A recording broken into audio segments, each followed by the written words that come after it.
म धरानबाट रमेश प्रसाई आज लामो अन्तरालपछि सामाजिक सञ्जालमा फेरि आए। देशको दुर्भाग्य दुखेर तपाईँ समक्ष पोख्न आएको छु। शेयर गर्नु नगर्नु तपाईँको इच्छा। गणतन्त्र नेपालको पहिलो निर्वाचित संसद विभत्सतापूर्वक आर्यघाटमा पुग्ने अवस्था सृजना भयो। दुई कामरेडहरूको अहंकार जुदाईको कारणले त्यसको मूल्य सारा देशले चुकाउनु पर्ने अवस्था आएको छ।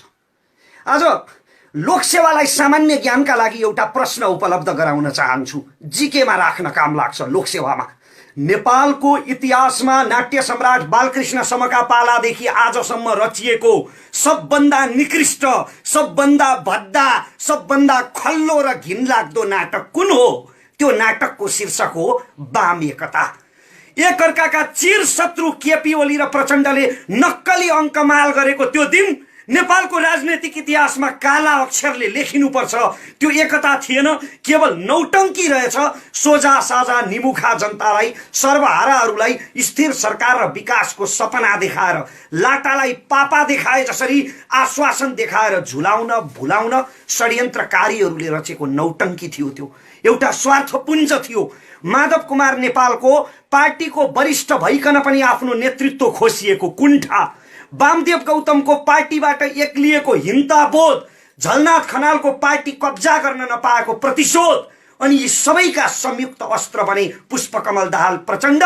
त्यसमाथि केपी ओलीको कसैलाई पनि पाषाण जति पनि नगन्ने मुडे अहंकारी बुद्धि। यी सम्पूर्ण स्वार्थी वर्गघातीहरूको दुर्मतिले गणतन्त्र नेपालको पहिलो निर्वाचित प्रतिनिधि सभालाई सती पठाइदियो। अनि आज रमिता हेरिरहेको छ सारा संसारले। रमिता नेपाली कार्लमार्क्स मदन भण्डारीका सहयात्रीहरूले गरेको राष्ट्रघातको रमिता, माओ सेतुङका चेलाहरूले राजनीतिमा देखाएको नाङ्गो नाचको रमिता। आज सामाजिक सञ्जाल हेरे, एक थरी मान्छेहरू भन्छन् ओलीले ठिक गरे, जे गरे ठिक गरे, यो संसद भङ्ग हुनै पर्थ्यो। विकास माइतीघर मण्डलाबाट देखिँदैन। ओली सरकारले काम गरिरहेको त थियो नि, प्रचण्ड लगायतका नेताहरूले कामै गर्न दिएनन्। अझ ओलीमाथि अविश्वासको प्रस्ताव ल्याउने तयारी गर्दै थिए, राष्ट्रपति विरुद्ध महाअभियोगको प्रस्ताव ल्याउने तयारी गर्दै थिए संसदमा। अनि संसद विघटन नगरेर के गरून्? 45 वटा पदहरू त रिक्त राखिएको छ मुख्य संवैधानिक अङ्गहरूमा र प्रशासनिक अङ्गहरूमा। अनि यस्तो गुटबन्दी र घेराबन्दीमा परेर आफ्नै पार्टीको घेराबन्दीका कारणले काम गर्न नपाएपछि केपी ओलीले गरेको यो संसद विघटन सही हो। तर अर्का थरी मान्छेहरू भनिरहेका छन् कि केपी ओली स्वेच्छाचारी, अहंकारी छन्, दुर्बुद्धि छन्, कसैलाई समेट्न चाहँदैनन्। उनको यही मुडे अहंकारको परिणाम स्वरूप आजको यो संसद विघटन भएको हो। जुन पक्षको राय सही भए पनि, यो रमिताको नायक र खलनायक जो भए पनि यो लोकतन्त्रमाथि भएको प्रहार हो। यो लाजलाई पनि लाज लाग्नुपर्ने विषय हो। नेपालको वामपन्थी आन्दोलनको लगभग चोला उठ्यो। अब अर्धमृत अवस्थामा पुग्यो नेपाली वामपन्थी आन्दोलन। जनयुद्धदेखि झापा विद्रोहसम्मका शहीदहरूका सपना तुहाए, काटो खाए वर्गघातीहरूले केवल आफ्नो मुडे अहंकारको स्वार्थपूर्तिका लागि।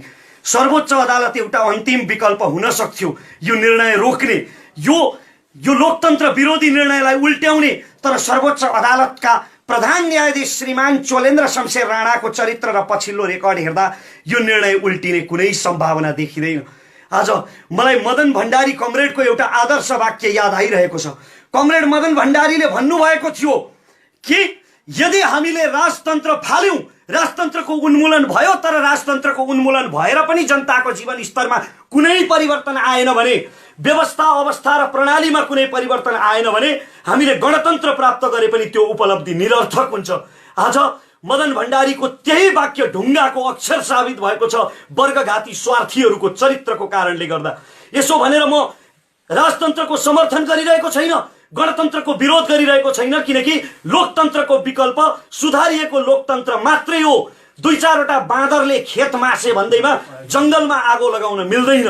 त्यसकारण लोकतन्त्रमा केही खराब अवसरवादी पात्रहरू देखिए भन्दैमा लोकतन्त्रको विरोध गर्नु अनुचित हो, मूर्खता हो। आदरणीय वामपन्थी बुद्धिजीवी कमरेडहरू, आजको नेकपामा जति पनि शीर्ष नेताहरू छन् नि, यिनका बलिदानका बखानहरू रक्षान्तिर मिल्काइदिए हुन्छ। अब यिनीहरूले भोगेको जेल, नेल र वनवास सारा राष्ट्र सेवाका निम्ति होइन, राष्ट्र चुस्नका निम्ति, रजाइका निम्ति, सत्ता भोग गर्ने लक्ष्यले मात्रै यिनीहरूले जेल, नेल र वनवास भोगेका रहेछन् भन्ने कुरा यिनीहरूको चरित्रबाट प्रमाणित भइसकेको छ। वामपन्थी कार्यकर्ता कमरेडहरू, अझै पनि यदि तपाईको हृदयले यिनै नेताहरूको जयगान गर्न मन लाग्छ भने, यिनै नेताहरूलाई जिन्दाबाद भन्दै प्रचार गर्न मन लाग्छ भने तपाईले आफ्नी आमाको दूधमाथि शंका गर्नुहोला। तपाईलाई पिलाउने तपाईकी आमाको दूधमा कतै तपाईलाई रोबोट बनाउने कुनै रसायन त मिसिएको थिएन। सारा देशमाथि विभत्स प्रहार भएको छ, लोकतन्त्रमाथि, शहीदको रगतले आर्जेको लोकतन्त्रमाथि। र मदन भण्डारीले बोलेको त्यो वाक्य आज ढुङ्गाको अक्षर सिद्ध भएको छ।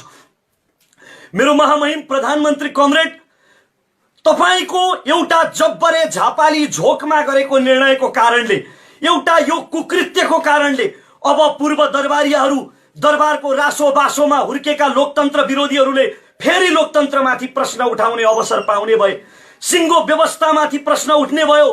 केन्द्रदेखि प्रदेशसम्म, प्रदेशदेखि स्थानीय तह, गाउँ, टोलसम्म तपाईहरूले सबै 60-40 मा विभाजन गर्नुभएको छ। अब सारा शासन व्यवस्थामाथि छिद्र छिद्र पर्ने भए। चुनावको 10औं अर्बको झमेला, तपाईहरूको मुडे अहंकार जुदाईको यो मूल्य साधारण सर्वहारा जनताले किन चुकाउने?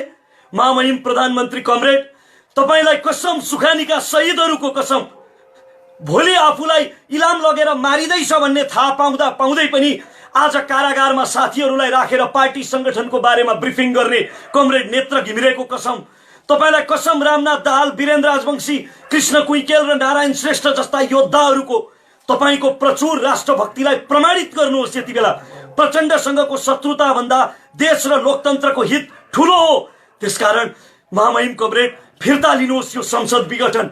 यो संसद विघटनले राष्ट्रको अहित गर्छ, लोकतन्त्र विरुद्ध छ यो कदम। जनयुद्धका पूर्व सुप्रिम कमान्डर कमरेड, तपाई पनि यति बेला आत्मकेन्द्रित, स्वार्थी, सामान्य छविलाल मास्टर नभइदिनुहोस्। प्रचण्ड हुनुहोस् कमरेड, प्रचण्ड। तपाईको निम्ति, तपाईको एक आदेशमा, एक इशारामा आमाको काखबाट उछिटिएर छातीमा गोली थापेर यमराजको हातमा पुगेका ती आत्माहरूको अलिकति त इज्जत गर्नुहोस्। मदन भण्डारी र पुष्पलाल जस्ता कम्युनिस्ट नेताहरूको अलिकति त स्मरण गर्नुहोस्। यति बेला केपी ओलीलाई ढाल्नुभन्दा लोकतन्त्रलाई, गणतन्त्रलाई सम्हाल्नु ठूलो हो। राष्ट्र र गणतन्त्रको हित ठूलो हो। र यति जनताले विरोध गरिरहँदा, यति विघ्न प्रश्न जनताले उठाइरहँदा, यति विघ्न शुभेच्छा राखिरहँदा पनि मैमत्ता भएर यी नेताहरू मध्यावधिमा गए भने, संसद विघटनको यो लोकतन्त्र विरोधी निर्णय सकिएन भने नेपालको इतिहासले केपी ओली, प्रचण्ड, वामदेव गौतम, झलनाथ खनाल र माधव नेपाललाई नेपालको राजनैतिक इतिहासले कहिल्यै क्षमा गर्नु हुँदैन। धिक्कार्नुपर्छ यिनीहरूलाई त्यसरी नै जसरी कम्बोडियाको इतिहासले खमेरुजलाई धिक्कारछ। र नेपाली जनतासँग एउटा अवसर छ। उहिले राजतन्त्रको प्राचीन कालमा राजाले एउटा शपथ लिनु पर्थ्यो रे, यदि तपाईहरूमाथि, जनताहरूमाथि मैले ज्यादती गरेँ भने मलाई ईश्वरले मृत्युदण्ड प्रदान गरोस्। आज त लोकतन्त्रमा ईश्वर भनेकै जनता हो, जनता जनार्दन हो। त्यसकारण हामीसँग अवसर छ कि यी मैमत्ता भएर यदि मध्यावधि चुनावमा गए भने त्यो मध्यावधि चुनावमा हामीले यी शीर्षस्थ नेताहरूलाई दण्ड दिनुपर्छ। चुनावको माध्यमबाट, भोटको मतको माध्यमबाट, ब्यालेटको माध्यमबाट यिनीहरूलाई, यिनको राजनीतिक भविष्यलाई अन्तिम श्रद्धाञ्जली दिनुपर्छ ताकि एउटा नजिर बस्न सकोस्।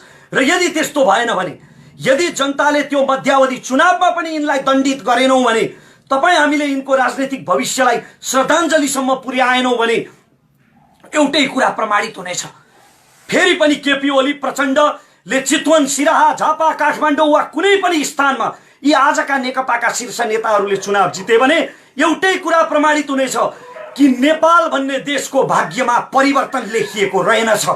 र नेपाली जनताको चेतना, तपाई र म जस्ता नेपाली जनताको चेतना वन्यजन्तु पनि, तपाई र म जस्ता नेपाली जनताको चेतना वन्यजन्तु जति पनि रहेनछ। किनकि वन्यजन्तु पनि एक स्थानमा अथवा एक जीवबाट खतरा देखेपछि त्यसको वरिपरि फेरि फर्केर जाँदैन। इति श्री।